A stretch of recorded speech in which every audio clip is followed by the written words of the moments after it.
असहयोग आंदोलन के बारे में हम लोग इस वीडियो में डिटेल्स में जानेंगे। असहयोग आंदोलन 1920 से लेकर 22 तक चला था। सबसे पहले हम लोग इसकी पृष्ठभूमि देखेंगे।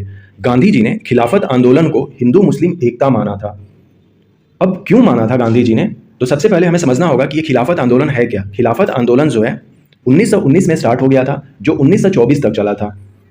खिलाफत आंदोलन भारतीय मुसलमानों का ब्रिटेन के विरुद्ध टर्की के खलीफा के समर्थन में किया गया आंदोलन था। अर्थात कि जो भारत के मुसलमान थे वो ब्रिटेन के विरुद्ध जो आंदोलन किए थे उसे खिलाफत आंदोलन कहा जाता है। और क्यों किए थे? क्योंकि वो खलीफा को समर्थन कर रहे थे, क्योंकि वर्ल्ड वार फर्स्ट के बाद खलीफा को पद से हटा दिया गया था ब्रिटेन के द्वारा। और ये खिलाफत आंदोलन किया किसने था? अली बंधुओं ने। अली बंधु दो भाई हैं, एक है शौकत अली और दूसरे हैं मोहम्मद अली। खिलाफत आंदोलन में भारत के जो मुस्लिम हैं एक तरफ हो गए थे, तो गांधी जी ने ये अवसर समझा कि यहाँ पर मुसलमान तो एक जगह है ही, अब हिंदू को एकजुट करते हैं और जब दोनों मिल जाएंगे तो हम असहयोग आंदोलन कर लेंगे।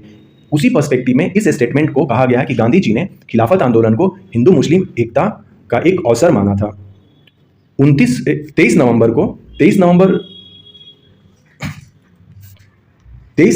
1919 को अखिल भारतीय खिलाफत कमेटी का अधिवेशन दिल्ली में होता है। अब चूंकि इन लोगों ने, जो भारत के मुसलमान थे, वो खिलाफत आंदोलन कर रहे थे, तो इन्होंने एक कमेटी भी बना ली थी जिसका अधिवेशन दिल्ली में होता है 23 नवंबर को, जहां पर कि गांधी जी को अध्यक्ष बनाया जाता है। तो गांधी जी को अध्यक्ष बनाया जाता है तो गांधी जी इससे बेनिफिट लेना चाहेंगे, इसको आगे बढ़ाना चाहेंगे। तो ये सारे हमें बैकग्राउंड देखने को मिलते हैं।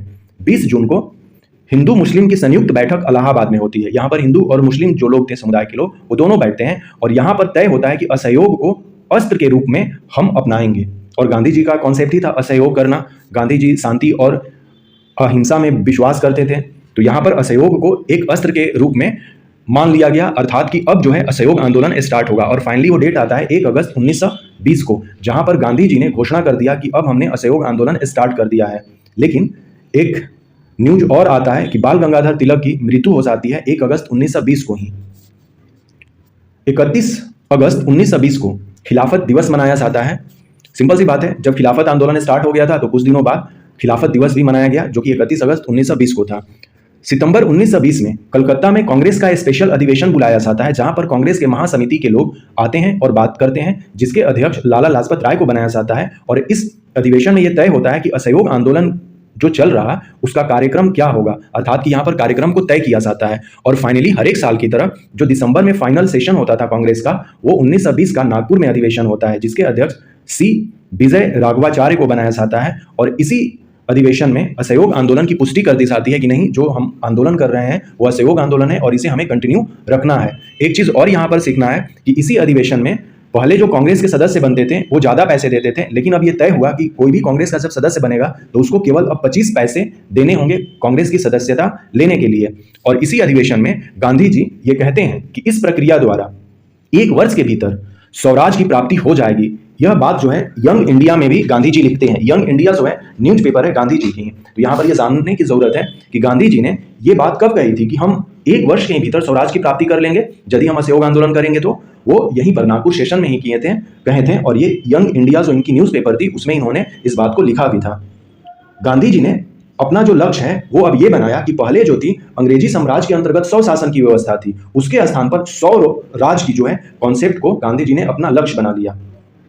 असहयोग आंदोलन के क्या कारण थे? बहुत सारे कारण थे, जिसमें कि जो मुख्यतः कारण रॉलेट एक्ट का आना, जो मार्च 1919 में आया था। फिर 13 अप्रैल 1919 को जालियांवाला बाग हत्याकांड हो जाता है। जालियांवाला बाग हत्याकांड को देखने के लिए कि किस तरह से वो हुई थी, उसके लिए हंटर कमेटी बनाई जाती है। लेकिन जो हंटर कमेटी की रिपोर्ट आती है वो सही नहीं होती है, वो अंग्रेजों के फेवर में थी, इसलिए ये भी एक कारण था, इसका विरोध किया गया। और भारतीयों के मन में अब आ गई थी स्वराज, और ये स्वराज की मांग कर रहे थे।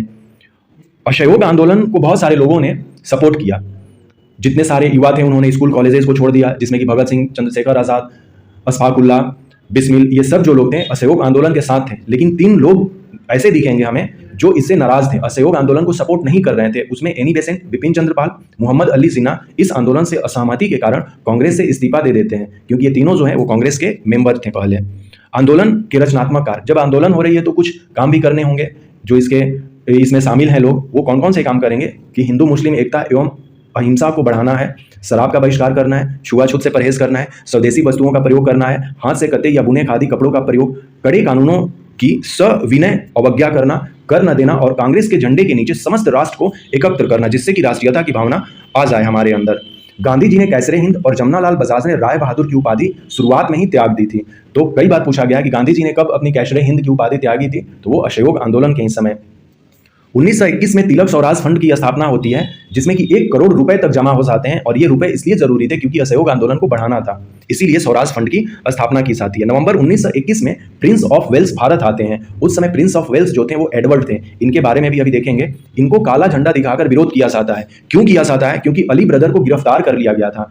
तो गांधी जी ने असहयोग आंदोलन के कारण को लेकर नहीं काला झंडा दिखाया था एडवर्ड को, अली ब्रदर के रिहाई के लिए काला झंडा दिखाया था कि उन्हें जेल से छोड़ना चाहिए, क्योंकि मोहम्मद अली पहले ऐसे नेता थे, खिलाफत आंदोलन के नेता ये थे, जिनको गिरफ्तार किया गया था और जेल में बंद कर दिया गया था, और इन्हीं को रिहाई करने के लिए काला झंडा दिखाकर विरोध किया गया था गांधी जी के द्वारा। तो ये कॉन्सेप्ट है। फिर वो डेट आता है 5 फरवरी 1922 को, जब चौरी चौरा में कांड हो जाता है, जिसको कि चौरी चौरा कांड कहते हैं, और चौरी चौरा जो है वो गोरखपुर में है। थोड़ा सा डिटेल्स में देख लेते हैं।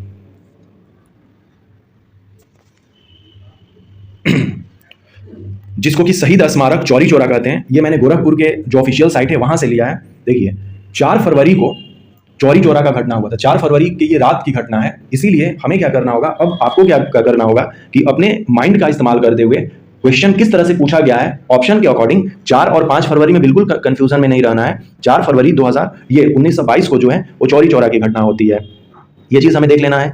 यहाँ पर 23 जो है पुलिसकर्मी मारे जाते हैं, 3 नागरिक भी मारे जाते हैं, और आगे जो 12 फरवरी को होता है असहयोग आंदोलन को रोक दिया जाता है। इसको बाद में हम लोग थोड़ा सा समझ लेते हैं।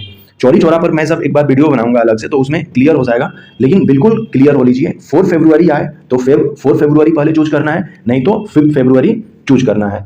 यही इसका कॉन्सेप्ट है। 5 फरवरी 1922 को चौरी चौरा का कांड होता है। 6 फरवरी को स्थगित कर दिया जाता है आंदोलन, और 12 फरवरी को बारदोली प्रस्ताव लाकर इस असहयोग आंदोलन को समाप्त कर दिया जाता है। जब चौरी चौरा की घटना हुई थी तो गांधी जी बारदोली में थे, और बारदोली जो है वो गुजरात में है, और वहीं पर बारदोली प्रस्ताव लाकर इसको समाप्त कर दिया जाता है। तो कब समाप्त किया गया था? 12 फरवरी को। 13 मार्च अर्थात कि 1922 में ये सब चल रहा है। गांधी जी को गिरफ्तार किया जाता है, और न्यायाधीश ब्रूमफील्ड ने गांधी जी को 6 वर्ष के कैद की सजा सुनाई, लेकिन 5 फरवरी 1924 को स्वास्थ्य संबंधी समस्याओं के कारण गांधी जी को रिहा कर दिया जाता है। और फिर 1924 में ही बेलगाम में जो कर्नाटका में है, वहां पर सेशन होता है कांग्रेस का, जिसके की अध्यक्ष महात्मा गांधी जी को बनाया जाता है। तो ये सारा कॉन्सेप्ट हम लोगों ने देख लिया। ये प्रिंस ऑफ वेल्स जो है 1921 में भारत आए थे। इनकी यात्रा जो थी वो एक शाही आपदा थी। आप देखिए इन्होंने नेपाल में जाकर टाइगर का वध भी किया था। ये 18 दिसंबर 1921 को अपने भारत दौरे के दौरान प्रिंस ऑफ वेल्स ने नेपाल में जिस बाघ को गोली मारी थी उसके साथ पोज देते हुए। तो ये एक इमेज है प्रिंस ऑफ वेल्स उस समय जो एडवर्ड थे आए थे, जिनका कि ऊपर में हम लोगों ने देखा कि गांधी जी ने विरोध भी किया था। तो ये सारे कॉन्सेप्ट थे। आई होप सो कि जो मेजर पॉइंट है असहयोग आंदोलन से रिलेटेड, जो एग्जामिनेशन पॉइंट ऑफ व्यू से काफी इंपॉर्टेंट है, वो क्लियर हो गए होंगे।